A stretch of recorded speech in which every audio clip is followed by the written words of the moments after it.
ఓం నమ శివాయ. కోటి సోమవారం ఈ మాటను మనం చాలాసార్లు వినే ఉంటాం. ఈ కార్తీక మాసంలో ఈ కోటి సోమవారం ఎప్పుడు అనే విషయాన్ని ఈ వీడియోలో మనం తెలుసుకోబోతున్నాం. ఈ 30వ తేదీ గురువారం నాడు శ్రవణ నక్షత్రం.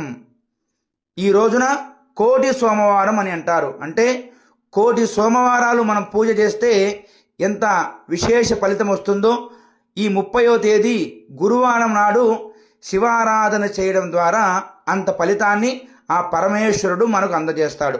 కాబట్టి ఈ 30వ తేదీ గురువారం నాడు ప్రతి ఒక్కరూ కూడా శివాలయ దర్శనం చేయండి, పరమేశ్వరుణ్ణి మనస్ఫూర్తిగా వేడుకోండి. ప్రతి ఒక్కరూ కూడా కుదిరితే దానాలు చేయండి, దీపదానాలు చేయండి. హర హర మహాదేవ.